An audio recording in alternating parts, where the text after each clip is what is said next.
sa mga balita sa Sayri 47. Cebu City Government mapasakan na sabog kaso batok sa Cebu Port Authority tungod sa gitukod nga building sa South Road Properties.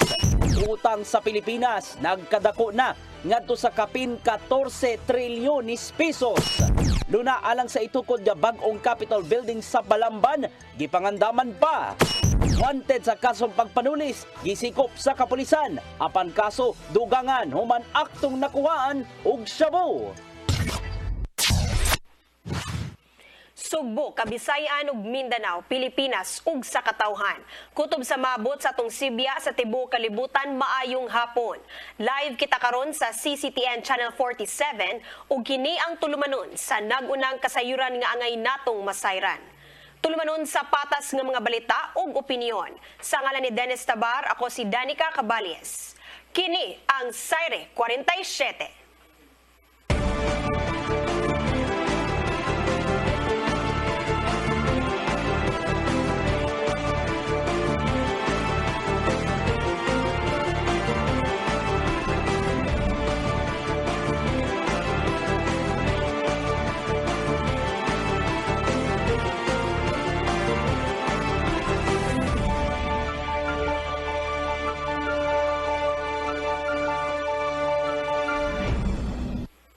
Ug karon sa kompletong detalye sa mga balita. Kagamhanan sa dakbayan sa Sugbo mupasaka og kaso batok sa Cebu Port Authority human sa pagtukod og 20 kaandana nga building sa ilang giangkon nga luna sa South Road Properties. Nasayra nila nga wala sila'y building permit gikan sa Office of the Building Official. Ang kasayuran ni hatod ni Shariza May Uy. Makigalayo ng Cebu City Legal Office ngadto sa Office of the Building Officials kun obo alang sa lakang nga legal nga buhaton batok sa Cebu Port Authority. Human nga mihatag og kamanduan sa Cebu City Mayor Markil Rama nga patutukan sa legal ug obo ang gibuhat sa CPA nga giingon pagtukod sa 20-story building diha sa South Road Properties. Nasayran nga walay building permit nga gikuptan ang kontraktor nga napakita alang sa inspection sa building inspectors sa obo. Welcome Cebu City. Di na makitaan. Kaya gi, butangan o, ali. Sa mana, kinsa magyoy hawd ani, kinsa magyoy utok ani. Who are the people behind this? I don't think they will just get themselves and invade a territory that belongs to the people and the Republic of the Philippines.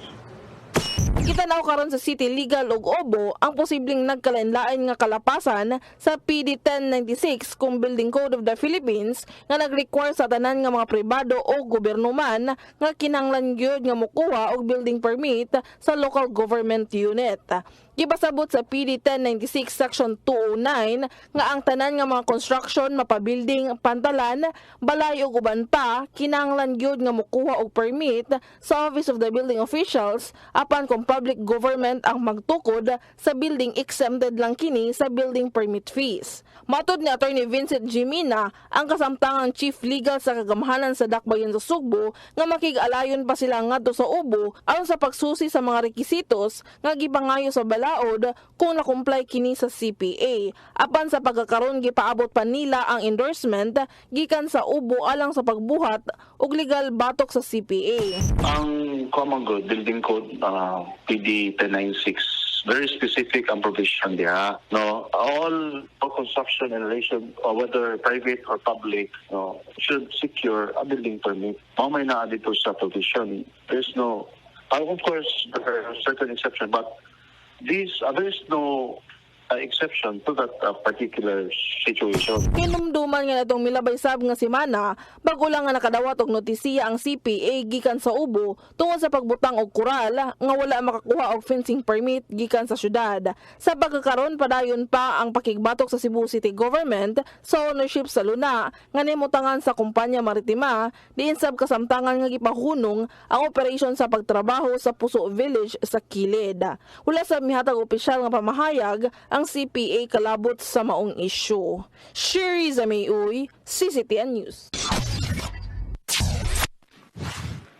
Sa laing balita, utang sa nasudnong kagamhanan nagkadako na sab gadto sa kapin 14 trilyones ka pesos niadtong buwan sa Agosto. Maong nisugyot ang ekonomista nga sutaon pag-ayo ang dili kinahanglanon nga mga confidential funds. Ang kasayuran ihatod ni Gian Navarro. Gitaho sa Bureau of Treasury nga anaa na sa 14.35 trillion pesos ang utang sa nasudnong kagamhanan netong Agosto ning tuiga. Midugang kini og 0.7% kon 105 billion pesos din ang gitumbok nilang hinungdan mao ang pagsaka sa balor sa US dollars. Kininaw sab ang bag-ong record high sa utang sa nasod gikan sa 14.24 trillion pesos netong buwan sa Hulyo. Matod sa Treasury nga gikan sa kinatibuk ang utang, 31% nini ang gikan sa external sources. Samtang 68% usab ang hinulman kon gikan sa domestic borrowings. Mong nisugyot ang ekonomistang si Winnie Monsod gikan sa UP School of Economics sa usa ka report nga sutaon sa gobyerno ang dili kinahanglanong confidential and intelligence funds. Gipasabot ni Monsod nga dili na muhaom ang kinitaan sa nasod sa gastuhanan alang sa mga programa sa kagamhanan. May paymangno usab ang propesor nga muhuyang nakadugayan ang ekonomiya sa Pilipinas kung hayan di makabayad sa utang ang gobyerno. May paymangno si Kongresista Stella Kimbo nga mangutang ang gobyerno og 2.46 trillion pesos aron mapunduhan ang kapin 5 trilyones pesos nga national budget sa sunod tuig. Gian Navarro, CCTN News. Unom ka mga tindahan at ubangan sa dakong universidad sa syudad sa Mandawi giisyuhan sa Business Permit and Licensing Office og cease and desist order. Kinihuman nga nakadawat og reklamo gikan sa mga ginikanan ug tunghaan bahin sa pagpamaligya og ilimnong makahubog. Ang kasayuran hatod ni Mary Rose Sagarino. Giisyuhan og cease and desist order sa Business Permit and Licensing Office kung BPLO sa syudad sa Mandawi ang unom ka mga establishmento at ubangan sa usa ka dakong universidad. Ang order nagdili sa mga establishmento sa pagpamaligya og ilimnong makahubog labi na sa mga minor de edad ubos na sa mga ordinansa sa syudad. Giingon nga giisyu ang order human nasakpan ang maong mga tindahan nga namaligya og nag-serve og ilimnong makahubog ato sa ilang inspeksyon. Dugang pa nga nakadawat usab ang buhatan og mga reklamo gikan sa mga ginikanan og sa tungaan. Ang daghan na population jud kay gikan gud sa advance sa school sa CDU. However, namin nakita nga si NU siya. I think it's because of the connections ba sa mga taga CDU, mga amiga, ilang friends, ilang cousins, and they would just hang out kay syempre ang place kay popularized naman jud. May inom jud sila, mura siya makeshift resto bars or resto bar siya in front jud sa school, and napaganay music kanang ganing ang iyang ambience kay ang lights nila kay naadyoy pang resto bar. Ang among nakita unfortunately kay naadyoy in school uniform na nakasuot pag IDs, and ang uban kay obviously dili jud sila of legal age. Matod sa pangu sa Inspection Division nga sagad sa mga tindahan walay license to serve o license to sell sa alcoholic beverages. Bisan pa og adunay lisensya, matod niini nga gipahibaw ng daan ng mga establishmento nga gidili ang pag-serve niini ngadto sa mga minor de edad. Giklaro usab ni Lumbre nga ang order alang lang sa pagbaligya og gilimnong makahubog, mamahimo gihapon maka-operate ang maong tindahan apan kinahanglan lang nga pagkaon lang ang ilang itanyag. Najud pero sa among part kami mismo sa kabaw mo nga bawal bisik sa computer gani bawal, di ba? Mo nang di gyud mag-serve sa mga minors diri nga mo gyud nga no. Ang main gid ng mga business food, ang liquor silbi ng society dahil nagamay ron sa, pero asub na nga gi-ban na wala damay mo makomply kita kay mo naman do sa Mandawi nga government. Kaya mutumal misa ka ng unsay mando sa kuan ba, kung ingon nga dili wala lang sa para karon sa among giserve kay mga pagkaon na lang yung mga liquor katong mga gipang dili gipang hawa na namo ay sorry mo i-pull out na ninyo sa dire. ang gi-pull out na wala. Gipahinumduman ni Lumbre ang mga negosyante nga mosunod sa balaod aron malikayan nga masilutan. Mary Rose Sagarino, CCTN News. Mga proyekto sa infrastruktura sa lungsod sa Balamban nga gigahinan sa Kapitolyo og kapin sa 200 milyones ka pesos giablihan na. Mga naglangkob kini sa pagpalapad sa karsada, multipurpose building ug uban pa. Ang kasayuran ihatod ni Gian Navarro. Gipanguluhan nilang Gobernador Gwendolyn Garcia ug mga opisyal sa 3rd District ang pag-abli sa mga infrastructure projects diya sa lungsod sa Balamban. Gigahinan kini sa Kapitolyo tanan-tanan og dili mo menos sa 215 million pesos. Giinagurahan nila ang 2-story multipurpose building sa Barangay Gaas nga mibalor og 2.85 million pesos. Naguba ang maong edipisyo human sa bagyong Odette niadtong 2021 ug gipaayo kini pinagi sa pundong gigahin sa Kapitolyo.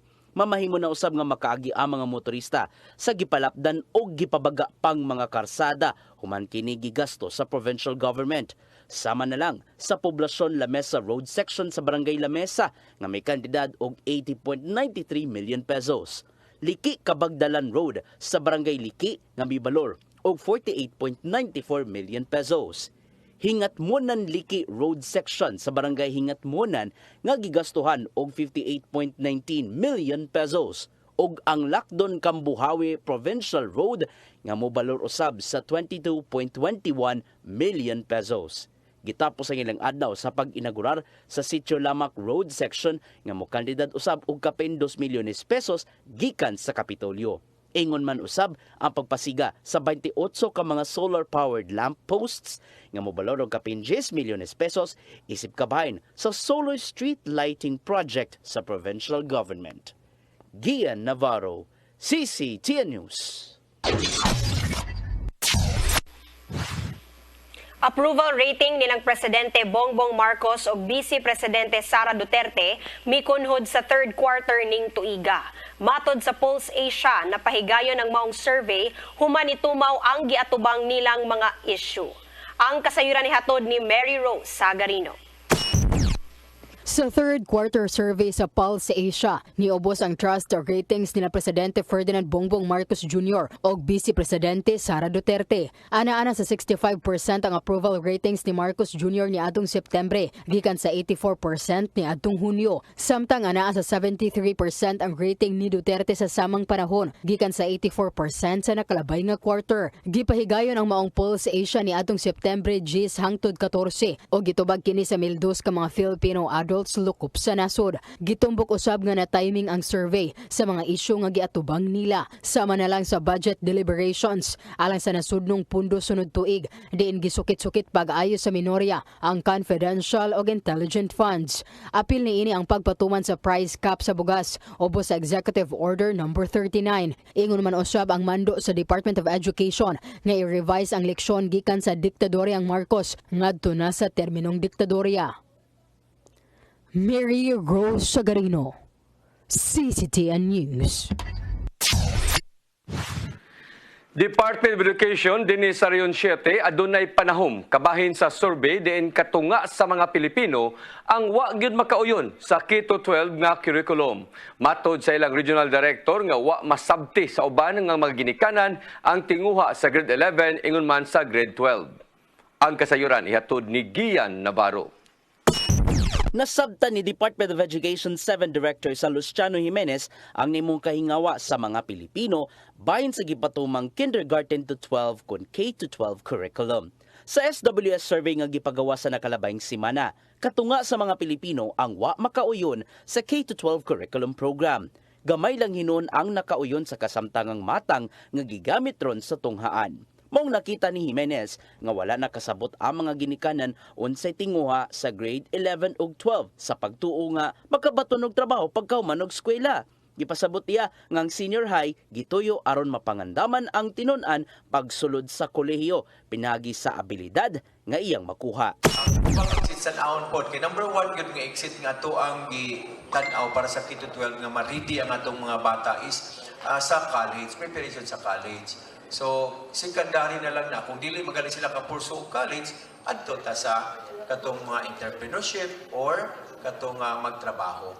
Gitata usab ni Jimenez nga gitun-an pa sa DepEd kung ipabilin pa ba ang senior high o ilakip sa bag-o nilang matatag curriculum.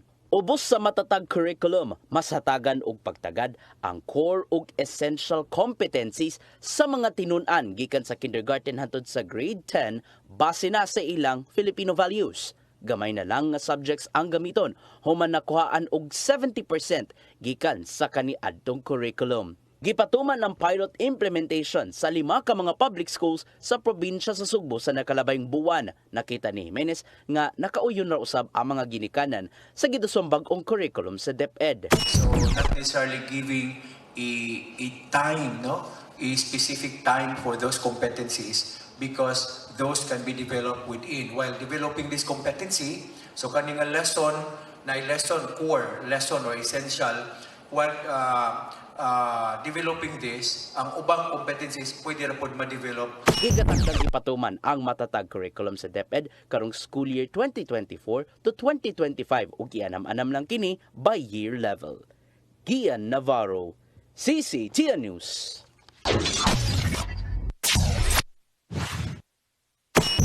Mosunod, luna alang sa itukod nga bag-ong Capitol Building sa Balamban, gipangandaman pa. Kala uguban pa mga balita sa pagbalik sa Sayri 47.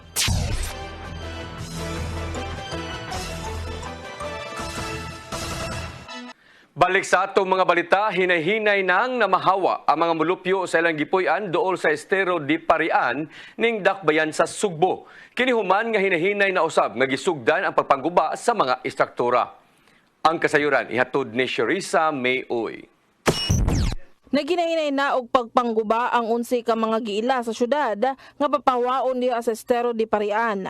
Matod ni General Aderson Kumar, ang river manager sa Estero di Parian ug pangulo sa probe nga niadtong Biyernes, giatagan na og 10 days voluntary demolition ang 11 ka mga panimalay nga naa sa kilid sa sapa nga nasulod sa 3-meter easement zone. Tungod sa maong notisiya, naginahinay na og guba ang uban nga mga apektado ug ang uban ni bahawa na sab sa lugar. Kahit lang kayo sila mamalhin, so answer ba na ng Gudol-Dotis para panghawa rin? Dugang pa ni Kumar nga usa nga hagit yun nila kaniadtong gisugdan ang paghangyo sa mga namuyo sa kilid sa sapa tungod kay gahi mamalhin sa relocation site kadto sa barangay Pardo. Gani nagpaabot na lang yun og gusto nga kabalhinan ang mga biktima usa nga nakadesidar nga mamalhin na. Sila gipatawag og meeting. Awan naman patirana kay ang ilang ipaabot ko nga patagaan sila ang relocation para man. Sherissa Mayoy, CCTN News. Mga konsehal sa syudad sa Mandawi ipasarog resolusyon aron hingusgan ang education campaign bahin sa leptospirosis. Tungod na kini sa baha nga masinati sa pipila ka lugar sa syudad, matag kusog nga pagbundak sa uwan. Ang kasayuran nihatod ni Mary Rose Sagarino. Tungod sa pagbaha nga masinati matag adunay kusog nga uwan, duha ka konsehales sa syudad sa Mandawi ang nipasa og resolusyon pagpahingusog sa education campaign bahin leptospirosis. Si Konsehal Nerissa Son Ruiz, kinsa usasab ka medical doctor niingon nga ang pagbaha makadugang sa risgo sa leptospirosis. Sa iyang bahin, si Konsehal Editha Flores kabahog niingon nga nabalaka siya sa mga bata og ulitaw nga magduwa o gani maglangoy-langoy sa tubig baha. Ang leptospirosis o sa kasakit hinungdan sa bacteria Leptospira. Ang sagad tinubdan sa infeksyon mao ang pagkontak sa ihi sa mananap o kontaminado nga yuta o tubig. Ang sakit mahimong hinungdan sa kadaot sa kidney, lisod sa paginhawa og bisan kamatayon. Ang mga sintomas naglakip sa taas nga hilanat, muscle pain, pagyelo sa panit ug mata, abdominal pain ug uban pa. Tungod sa maong risgo, si kabahog ni mugna og resolusyon nag-auhag sa Mandawi City Public Information Office sa paglusad og mga kampanya nga mag-edukar sa residente bahin sa maong sakit. Ang maong laka nga gi-co-author ni Son Ruiz napasara atol sa regular session sa konseho kagahapon. Luoy kayo masakit kay boro biya kas kalisod karong panahon na. So lisod niya which is kinsa man dayon blimon, di ba? Which is madakdaka na himo gyud ming tadtaran kanuna ang mga opisyalis, but karon ato na gyud nang kuan kay ato na gyud nang tutukan pag-ayo nga ma-inform gyud sila kay moingon sa gyud which is kita gyud ang ma-blame. Bisag unsaon kita man jud ma-blame kay labi pa kun wa tay gibuhat. Matod ni kabahog nga sa report sa Department of Health, ni saka ang kaso sa leptospirosis nga ana-ana sa kapin 2,000. Hinuon sa Mandawi ni kunhod ang kaso karong tuiga. Pero di lang yun ta put our guards down.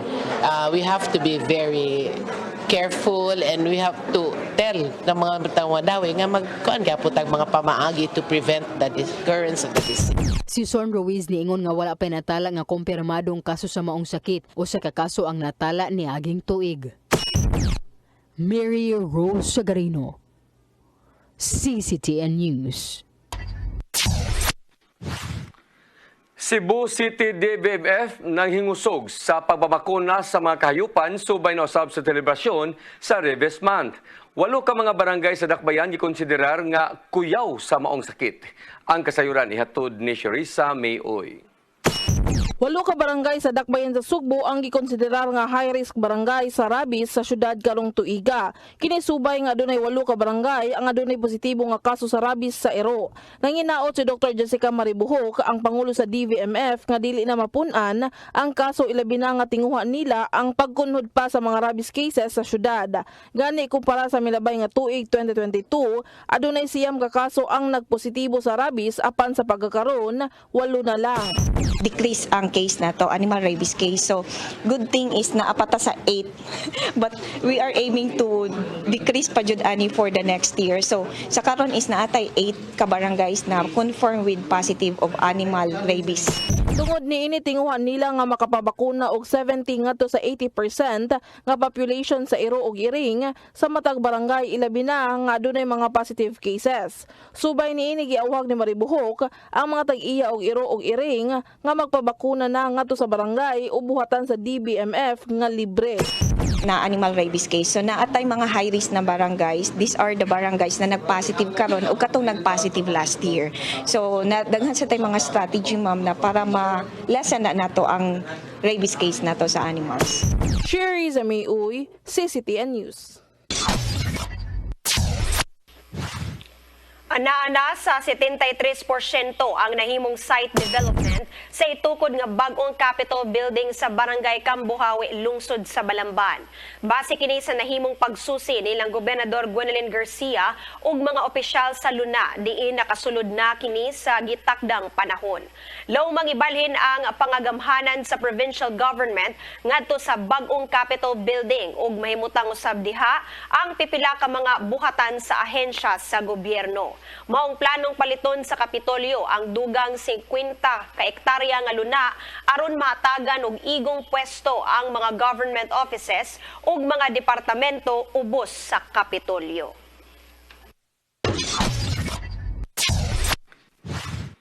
Kagamhanan sa Dakbayan sa Lapu-Lapu mopatuman og kalihukan sud ning buwana. Subay kini sa pagsaulog na sa syudad sa ilang Cooperative Month. Ang kasayuran ihatod ni Patch Anthony Inso. Mupatuman ang mga nagkadayang kalihukan ng kagamhanan sa syudad sa Lapu-Lapu subay sa pagsaulog sa Cooperative Month. Suma ni Consul Joseph Pangatungan, Chairman sa Committee on Cooperative, nga niadtong adlaw nga Domingo ilang gihimo ang opening salvo og caravan sa maong kasaulugan. Lakip sa mga kalihukan nga ilang giandam ang medical mission sa isla sa Olango, community outreach program alang sa mga piniriso sa Lapu-Lapu City Jail, livelihood skills training, environmental awareness seminar o Zumba. The whole month of October, we started yesterday, October 1, for the opening salvo and the caravan. And for October 2, today, is the flag raising ceremony at City Hall. And we will be acknowledging the different cooperatives in our city. Here, Ms. Jean and the rest of the cooperatives. Gawas ni ini mopahigayon usab sila og libreng sakay alang sa mga cooperative members sa syudad inabagan sa duha ka kompanya sa modern jeepneys. Kadto mga gustong maka-avail nini ang kinahanglan lang nga mopresentar sa ilang ID. And for October 23, doon ay libreng sakay sa tanan ng mga miyembro, mga transportation members, cooperative. Basta doon na lang po ID from your cooperative. Subay ni ini giawhag ni Pangatungan ang publiko o gatan ng stakeholders sa pagsuporta sa ilang kalihukan ingon man pag-develop sa spirit of cooperativism. Fotch Anthony Inso, CCTN News. Lapu-Lapu City Government buhatag og tag 2,000 pesos nga cash incentive sa mga magtutudlo. Kinisubay sa pagsaulog sa World Teachers Day karong adlaw nga Huwebes. Mubalik si Patch Anthony Inso sa report. Makadawat og cash incentive ang mga magtutudlo sa mga pampublikong tunghaan sa syudad sa Lapu-Lapu karong adlaw nga Huwebes. Kini subay sa pagsaulog sa World Teachers Day diin batag magtutudlo ang makadawat og tag 2,000 ka pesos nga cash incentive. Suma ni Konsehal Annabeth Quizon nga kaganiha usa ka special session ang ilang gipahigayon aron sa pagpasar sa ordinansahon nga maghatag og cash incentive sa mga magtutudlo. Among gipa as soon as possible jud karong October 5 kay October 5 man ang atong pag-celebrate sa atong World Teachers Day. Kunya in fact mura giandam na nila daan ang payroll kay kibaw naman sila daan nga ma-approve yun no. Pasalamat ta sa atong mga konsehal kay gi-approve yun in mass motion. Gawas sa mga magtutudlo, apil nga makadawat nini ang mga non-teaching personnel sa Department of Education kun DepEd Lapu-Lapu City Division. Ingon man ang mga magtutudlo gikan sa Lapu-Lapu City College. Nasayran nga mikabat sa kapin sa 3,000 ka mga teaching og non-teaching personnel ang makadawat sa kantidad. Kato siya, dili naman to siya moagi pa og kanang lain na pud nga session para pag-approve sa minutes kay amo man gi-waive namo ang katong approval sa minutes nga para karon gyud adlaw maaprubahan dayon ni Mayor. Okay. So, i-transmit ni Largo kang Mayor ang copy. Yes, ang final copy dayon karong adlaw para mapirmahan dayon ni Mayor Hong. Amo nga cash incentive gawas pa sa 1,000 ka pesos nga cash grant nga ihatag sa DepEd ngadto sa mga magtutudlo. Foch and Finny Inso. CCTN News.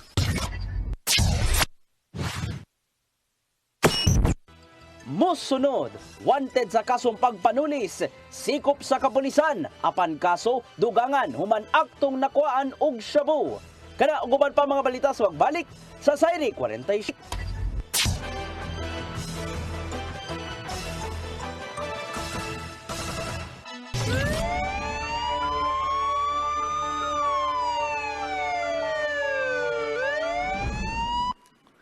Balik sa atong mga balita, girunda sa Philippine Drug Enforcement Agency ang usa ka panimay nga suyupanan og shabu kagahapon dito sa lungsod sa Bacong, Negros Oriental.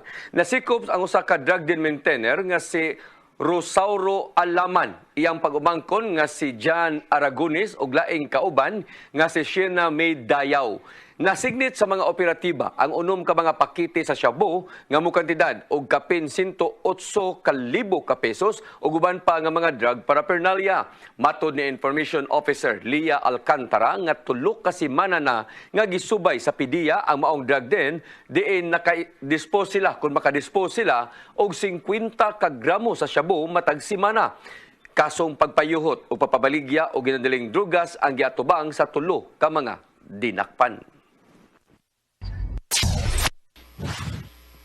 Kapin sa tunga sa milyon nga balor sa ginadiling drogas ang nakumpiskar sud sa duha ka adlaw nga anti-criminality operation sa kapulisan sa Lapu-Lapu City ni adtong weekend. May resulta kini sa pagkasikop sa 31 ka mga sospek.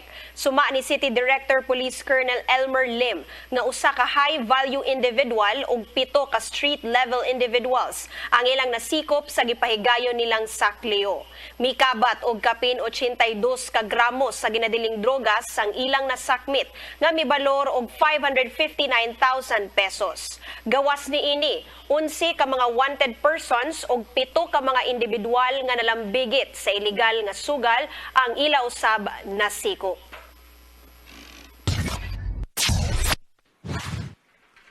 Kampanya batok sa loose firearms ning nagkaduol na nga barangay o sangguniang kabataan election hingusgan pa sa kapulisan sa probinsya sa Sugbo. Kapin sa 260 ka mga armas ang ilang giembargo gikan niadtong Agosto 28 ngadto na sa Septembre 30. Ang kasayuran ihatod ni Arnold Bustamante. Ning nakaduol na ang barangay sa Sangguniang Kabataan eleksyon, gidubli pa sa kapulisan sa lalugod sa Sugbo ang ilang kampanya batok loose firearms. Mato ni Police Major Nolan Tagsip, ang Information Officer sa Cebu Police Provincial Office. Ngagikan itong Agosto 28, 2023 at tolgyud sa pagsugod sa election period. Hangtod sa September 30, 2023, nakalusad sila nga 263 ka mga operations batok ka armas. Sa ilang data, mabot nga to sa 38 ka mga suspitsado ang ilang narakpan nga nagdarag armas din 267 kalinlaing kalibre sa armas. Ang ilang nasakmit gikan sa Comelec checkpoints ug pag-serve sa mga search warrant. Amo yun yung gipangusgan kaning sa firearms, sa loose firearms, especially for the BSK 2023. Dugay tagsip nga moabot usab sa 104 ka mga police personnel nga nadestino sa mga police station sa kalungsuran ang gipangbalhin sa daghang mga police stations. Kini human masuta nga dunay sila mga kabanay nga magpapili sa nagsingabot nga piniliay sa barangay sa Oktubre 30. Gipaniguro sa CPPO nga ang mga police dili maggamit sa bisan kinsa nga kandidato ug wala usab kini dapigan. We all know that the election period started August 28 up to present. And as per Comelec Resolution number 10905, we have already transferred 104.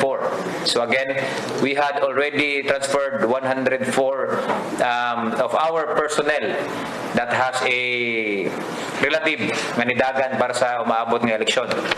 Mostly, ang ato ang gitransfer sa ilaha is 1 or 2 towns apart and then naapod diri sa PHQ. This is to ensure political neutrality for the upcoming BSK 2023. Samtang sa ng kampanya batok illegal nga drugas, nakarusad sila 163 ka mga anti-illegal drug operations nga may resulta sa pagkasakmit sa 788 gramos ng ituang shabu nga dunay standard drug price nga 5.3 million pesos ug marijuana nga mabot sa 32,000 ka pesos ug 204 ka mga drug personalities ang nga nangapusasan. Wala usab magpaulahi ang nga pagpangita sa mga wanted persons, dilang napusasan ang mga akusado sa lain-laing kaso nga moabot sa 192, wala pay labot sa 13 ka mga most wanted persons. Arnold Bustamante, CCTV News. Natanggong sa prisuhan ang giilang wanted sa kasong pagpanulis human gisikop sa Barangay Kalunasan, Dakbayan sa Sugbo. Kini human nga mi-issue og warrant of arrest ang Regional Trial Court batok sa dinakpang si Daniel Ponce hingkod ang pangidaron. Apan sa operasyon sa Guadalupe Police Station, nakakuha ang kapulisan og usa ka gamayng pakete sa shabu gikan sa bulsa ni Ponce. Hinungdan nga nag-atubang usab kini og kasong pagpayuhot og illegal nga drogas.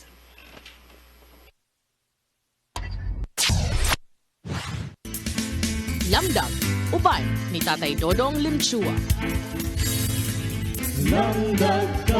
Daghan sa atong katilingban karon nga matawag nga way utang kabubuton. Ug wa sila masayod nga na badi ay nila ang maong kinaiya. Kay kung imo silang pangutanon, natural ang ilang tubag mingon gayud nga sila makamaong mutan-aw og utang kabubuton. Sa 2 Timoteo 3:1 ngadto sa 4 nag-ingon, angay mo masayra nga sa katapusang mga adlaw mabot ang mga malisod nga panahon. Ang mga tao maghuna-huna lamang sa ilang kaugalingon. Hakog, hambugiro, tigbagulbol, masupilon sa ilang mga ginikanan. Dili mapasalamaton, dili Diyos nun. Wala sila'y kaluoy, wala'y puangod, tigbutang-butang, mapatuyangon, bangis, madinumtanon sa mayo. Mabudhiyon sila, mapasagaron, ug garbuso kayo. Palabiyon nila ang kahilayan kaysa Diyos. Ang pagkaway utang kabubuton mao ang kinaiya nga dili makamaong mupasalamat sa kaayo sa imong nadawat. Kung makadawat ka og mga pabor gikan sa imong isikaingon, kinanglan nga imo kining hatagan og bili. Ug ikaw angay magpasalamat.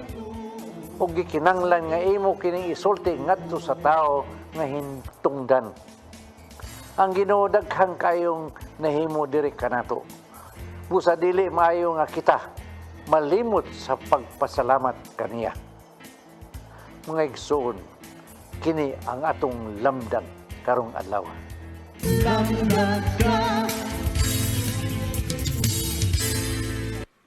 Mo kadtong naglangkob sa ato mga balita sa Sayre 47, ako si Dennis Tabar. Ako si Danica Caballes, hangtod ugma sa inyong paboritong tulumanon. Sayre 47.